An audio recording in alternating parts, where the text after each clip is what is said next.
self care itu penting gitu loh. Kita peduli sama orang lain bukan berarti kita lantas mengabaikan kepentingan kita sendiri. Gitu kan. Kita juga harus mempertimbangkan apakah ini mampu untuk kita lewati ataukah kita butuh orang lain untuk turut membantu dia. Jadi bukan hanya aku sendiri yang berjuang untuk membantu dia, tetapi saya juga harus tahu pihak siapa yang bisa saya hubungi untuk turut membantu dia di saat aku sendiri lelah. Kayak gitu. Lelah itu bukan hanya lelah fisik ya. Mental lelah kita mental juga bisa lelah gitu. Itu. Fenomena ini sudah ada dari dulu sudah gitu. Dari dulu. Yang tahu siapa ya psikolog sama psikiater. Menangani jumlah kasusnya kan. Ya tiap tahun kan ya nggak turun gitu kan. Tetap malah banyak gitu ya. Jadi kan ya memang ada dari dulu hanya saja tidak ke blow up dan tidak sadar gitu kan.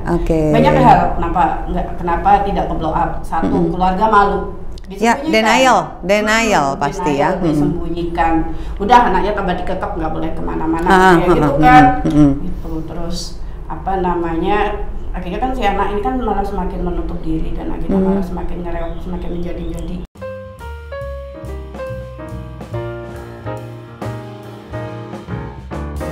Bismillahirrahmanirrahim. Assalamualaikum warahmatullahi wabarakatuh. Alhamdulillahirabbil alamin. Masya Allah, udah lama banget ya kita nggak ketemuan Mitra Muslim dalam podcast inspirasi. Alhamdulillah hari ini saya Fety Aisyah kembali bersama Anda dan nanti kita akan ngobrol dengan salah satu narasumber kita. Kali ini beda banget Mitra Muslim. Kalau biasanya kita ngobrolin masalah-masalah yang umum gitu ya. Kemudian tentang kesehatan. Kalau kesehatan biasanya kan masalah kesehatan fisik. Kali ini tentang kesehatan mental dan orang-orang yang peduli terhadap kesehatan mental. Penting banget loh Mitra Muslim, bukan hanya tentang kesehatan fisik karena tubuh kita sesungguhnya diri kita terdiri dari fisik dan mental. Hari ini kita bareng narasumber kita ada Mbak Anggarani Paramita.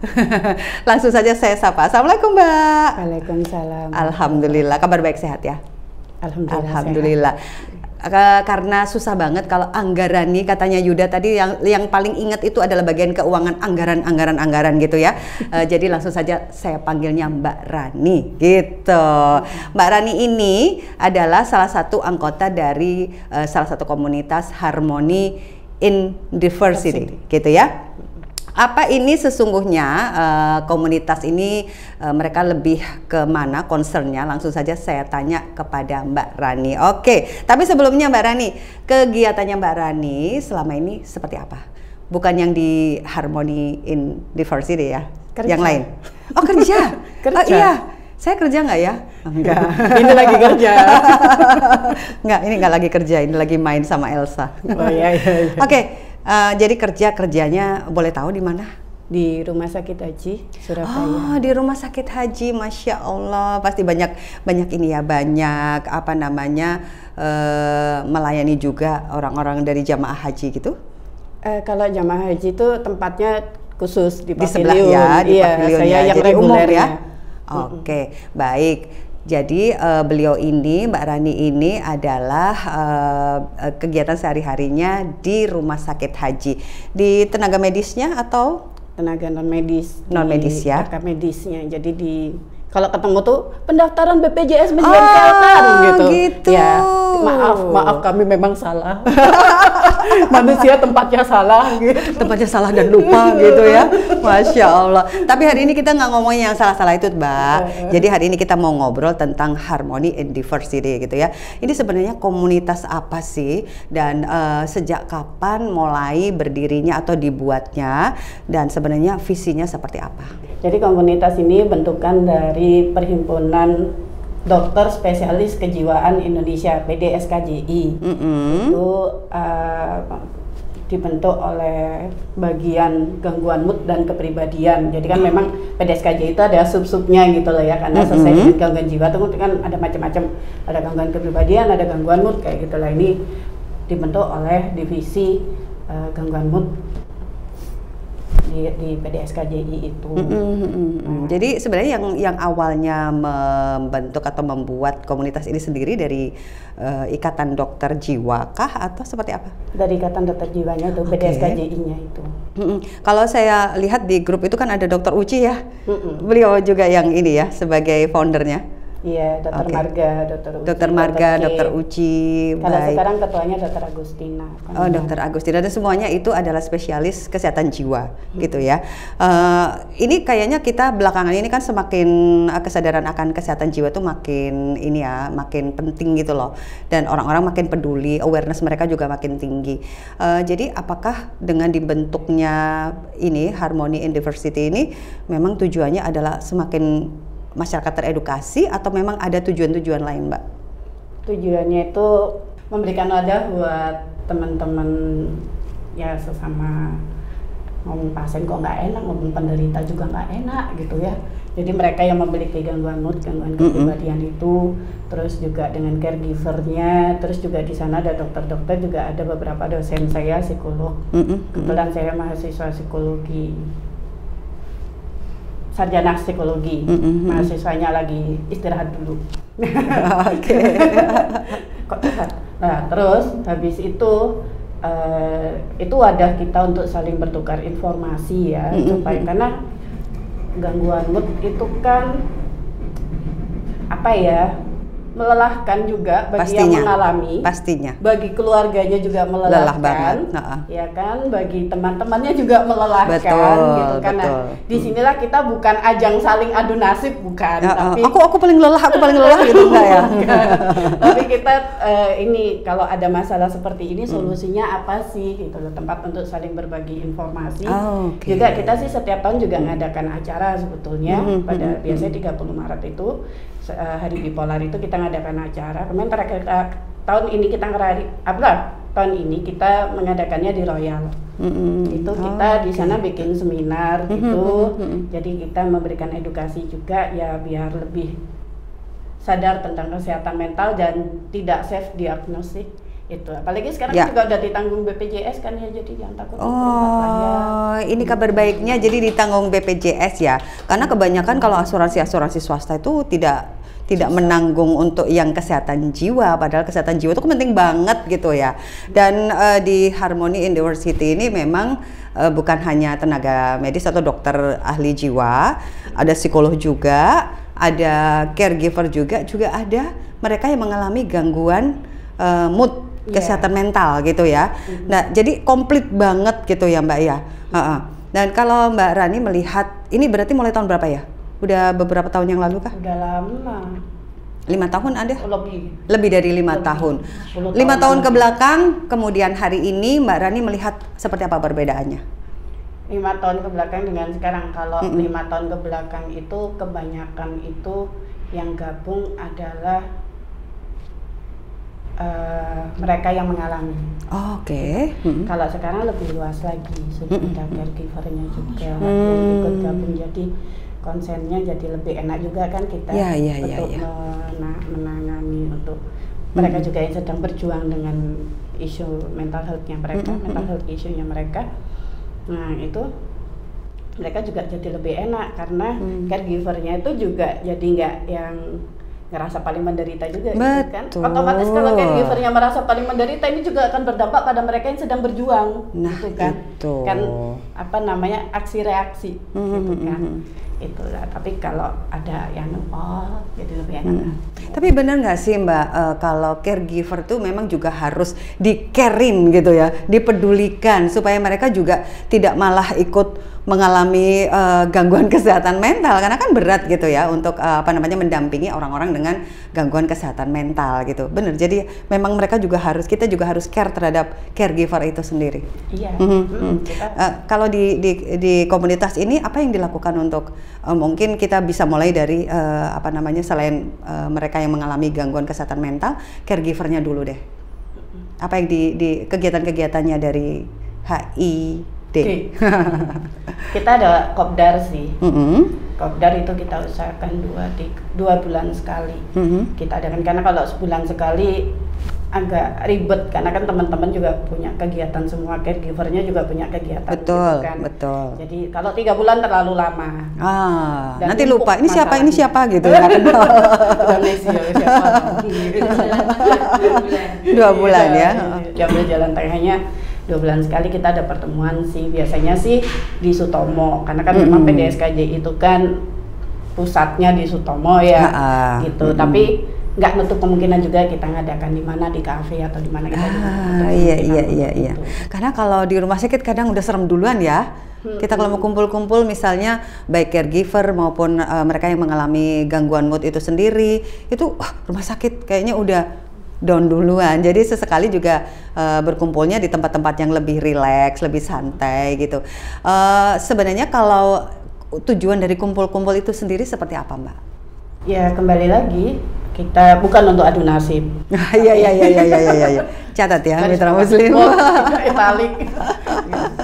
Jadi itu untuk ya kita selama 2 bulan ini ada kejadian apa sih, gitu, terus bagaimana cara mengatasinya, kayak gitu sih. Karena kalau sama ya mereka kan juga konsultasi ke psikolog juga ke psikiater ya, terutama ke psikiater kan mereka. Nah, tapi kan itu hanya psikiater sama yang mengalami dengan jadi ini kayak terapi kelompok gitu loh, kalau banyak itu jatuhnya kayak gitu. Nah, jadi lebih banyak masukan gitu. Dan masukan itu lebih real gitu, karena kita mendengarnya langsung dari mereka yang sudah mengalami atau yang sedang mengalami, bukan kita dengar dari pihak ketiga. Dalam hal ini kita anggap psikiater dan psikolog kita adalah pihak ketiga ya. Oke, Mbak Rani, kalau yang Mbak Rani amati selama ini gitu ya, dari beberapa tahun yang lalu kemudian sekarang, itu orang-orang dengan masalah gangguan kesehatan mental itu apakah ada kayak sesuatu yang lebih gimana, atau sebenarnya dari dulu sudah ada, cuman kepedulian orang tentang kesehatan mental itu kurang gitu. Kalau Mbak Rani mengamatinya seperti apa, Mbak? Atau sekarang lebih parah, kayak banyak yang kita melihat ya di media sosial anak-anak muda yang dengan perilaku self harm misalnya, kemudian mereka pertontonkan di sosial media mereka. Dulu kan nggak ada, atau sebenarnya dulu sudah ada, cuman karena tidak ada media sosial media. Dulu sudah ada, cuma nggak ke blow up aja. Oke. Jadi sebenarnya fenomena ini sudah ada dari dulu sudah gitu. Dari dulu. Yang tahu siapa ya psikolog sama psikiater. Karena jumlah kasusnya kan tiap tahun kan ya nggak turun gitu kan. Tetap malah banyak gitu ya. Jadi kan ya memang ada dari dulu, hanya saja tidak ke blow up dan tidak sadar gitu kan. Banyak hal kenapa tidak ke blow up. Satu, keluarga malu. Ya, denial pasti ya. Disembunyikan. Udah anaknya tambah dikekep, nggak boleh kemana-mana kayak gitu kan. Gitu. Terus apa namanya? Akhirnya kan si anak ini kan malah semakin menutup diri dan akhirnya malah semakin ngerewok, semakin menjadi-jadi. Gitu. Iya. Gitu, Tapi kalau sekarang kan karena sudah ada kesadaran yang lebih luas, mungkin si keluarga juga sadar gitu loh. Sadar mungkin anak ini memang butuh bantuan profesional. Iya. Terus juga yang mengalami itu juga, kayaknya kok ada gangguan deh, punya kesadaran juga untuk berangkat berobat. Gitu. Karena itu pintu pertama gitu ya, kesadaran bahwa kayaknya aku ada yang aneh dari diriku gitu, yang ada yang nggak biasa dan aku butuh pertolongan, itu menjadi pintu pertama gitu ya. Oke, Masya Allah ya Mitra Muslim ya. Nah, kalau Mbak Rani sendiri melihat dulu orang kalau ada yang mengalami gangguan kesehatan mental gitu ya, pasti kan dianggap dalam tanda kutip insane gitu ya, gila gitu ya. Dan stereotip seperti itu atau apa namanya stigma itu kan kuat banget. Kalau sekarang gimana, Mbak? Kalau sekarang ya sama aja sih. Masih seperti itu atau sudah mulai terbuka kah masyarakat? Stigma itu masih ada, tapi pada beberapa lingkungan itu sudah mulai terbuka gitu. Itu sih, jadi kan mereka yang mengalami kan juga bekerja ya. Iya. Biasanya alhamdulillah mereka bekerja di tempat yang memang bisa menerima mereka dengan kondisi mereka. Seperti itu, lebih terbuka. Jadi mereka memiliki kesempatan untuk berkreasi as a human being, sebagai seorang manusia. Gitu loh. Jadi dimanusiakan sebagai seorang manusia. Gitu. Kalau zaman dulu mungkin memang orang itu gila, udahlah apa dijauhin gitu kan, atau malah kita malah dibikin anak ini nggak nyaman supaya nggak usah kerja di sini lah, orang itu orang gila kok gitu kan, kayak gitu. Tapi kalau sekarang sih udah enggak, kesadaran udah lebih terbuka gitu, kesadaran untuk memanusiakan manusia tuh udah lebih terbuka. Karena juga memiliki kesempatan. karena manusia ini kan terdiri dari jiwa dan raga gitu ya. Kalau selama ini orang mungkin lebih bisa berempati terhadap seseorang yang mengalami gangguan kesehatan fisik, kenapa tidak bisa berempati dengan mereka yang mengalami gangguan kesehatan mental? Padahal mereka memiliki hak yang sama.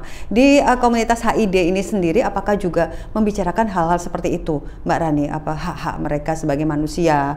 Kalau orang yang mengalami diabetes itu tetap bisa bekerja, apakah juga dibahas juga, diobrolkan juga di HID?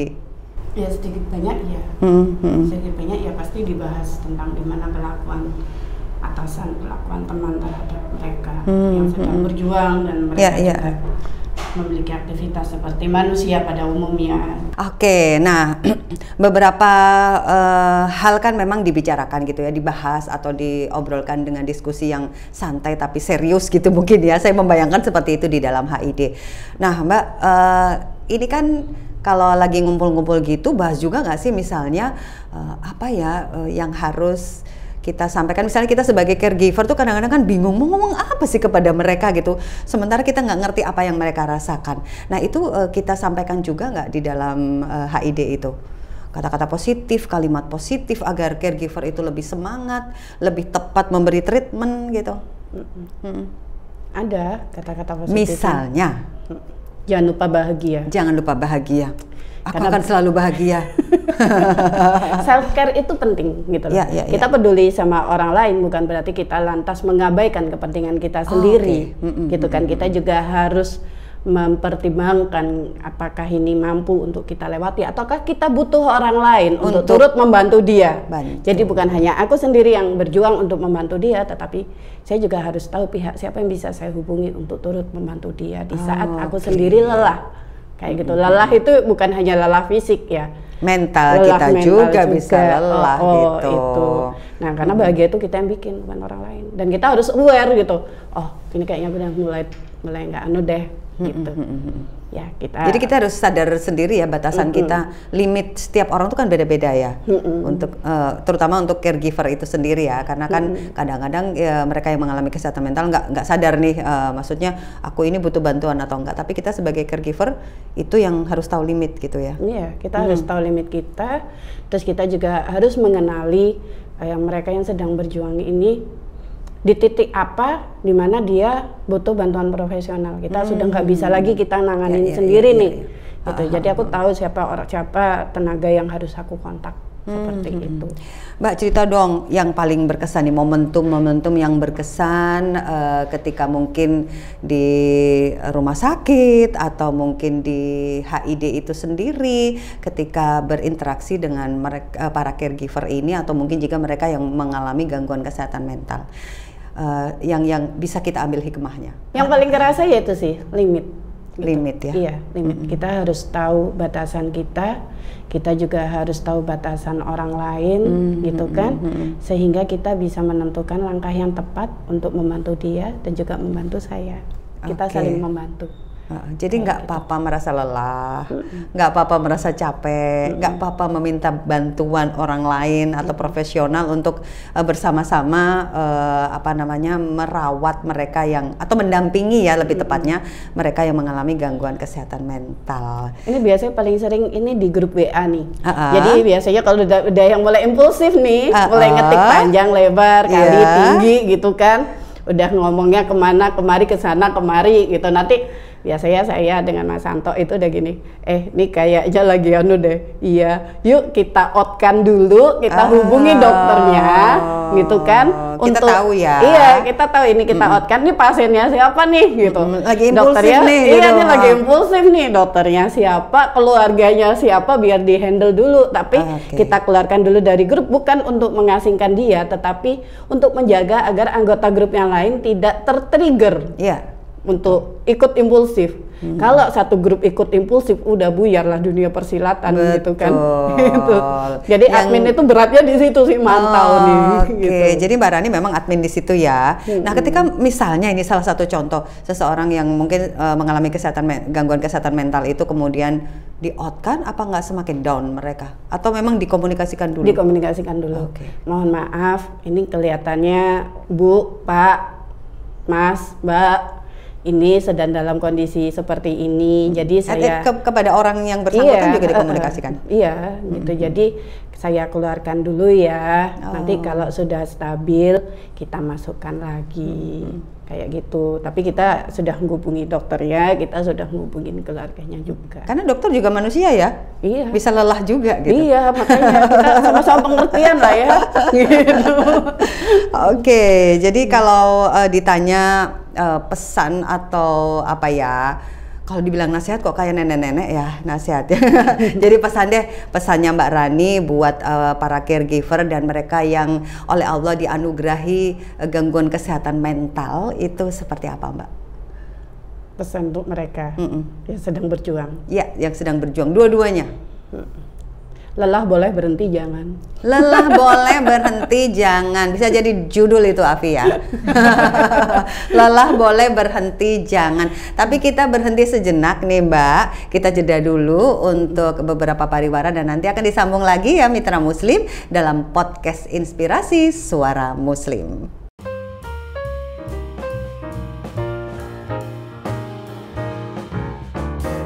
Ya, kembali lagi dalam podcast Inspirasi bareng saya Feti Aisyah dan kita bersama Mbak Rani, admin dari komunitas Harmony in Diversity. Ini komunitas yang keren banget Mitra Muslim, komunitas yang sangat peduli dengan kesehatan mental, bukan hanya dokter kesehatan jiwa, ada psikolog, kemudian ada caregiver dan ada mereka yang sedang berjuang dengan kesehatan mental. Jadi komplit banget Mitra Muslim, tidak perlu ragu bagi kita untuk misalnya kalau ada sesuatu yang kita butuh bantuan, maka kita perlu untuk menghubungi orang-orang profesional untuk membantu kita. Nah Mbak Rani lanjut lagi nih.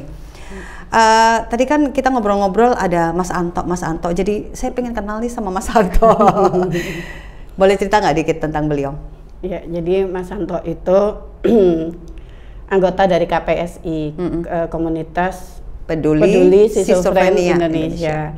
Nah, KPSI itu terbentuk lebih dulu sebelum HID. HID ini bisa dibilang adiknya KPSI lah, kayak gitu. Nah, Mas Anto ini adalah salah satu survivor. Iya, survivor dari KPSI. Saya nggak jelas diagnosa beliau dulu apa, gitu kan. Yang aku tahu beliau dulu memang pernah dipasung karena memang keterbatasan pengetahuan dari keluarganya juga, dari lingkungannya juga. Lalu beliau berhasil dibebaskan dari pasung dan sekarang sedang menempuh S3 di Inggris. Masya Allah. S3 tentang apa sih? Psikologi? Enggak, kesehatan mental apa ya? Intinya tuh kayak penyebaran informasi kesehatan mental kayak gitulah. Oke. Ya, jadi ini bisa dibuat inspirasi yang sangat berharga ya Mitra Muslim dengan penanganan yang tepat, kemudian dengan bantuan orang-orang yang tepat. Insya Allah mereka bisa meningkatkan kualitas hidupnya gitu ya, menjalani fungsinya sebagai manusia. Masya Allah. Kalau tadi Mbak Rani mengatakan sempat dipasung, itu kan sesuatu yang ngeri ya buat kita ya, tapi Masya Allah beliau bisa dibebaskan dan bahkan sekarang sudah S3 di luar negeri. Jadi jangan pernah menyerah gitu ya dengan kondisi apapun karena Allah nggak pernah salah gitu ya. Kasih kita takdir nggak pernah salah. Masya Allah, Masya Allah. Tapi yang berikutnya ini kita juga boleh salah sih kalau yang ini. Apa nih? Mau main-main 5 kata. Oh gitu. Oke, banyak banget sih Cal 5 kata. 5 kata, 3 kata, 3 atau 5? Oke, 5. Baik. Ya. Anggota HID didengarkan baik-baik ya. Ya. Saya mau nanya nih sama Mbak Rani. Mbak Rani kan sudah beberapa tahun ikut dalam komunitas ini. 5 kata untuk Harmony in Diversity. Semangat, hebat. Oh, Masya Allah. Terus apa lagi ya? Peduli kali ya. Peduli. Aduh kok saya jadinya. Iya. Semangat, hebat, peduli, berjuang.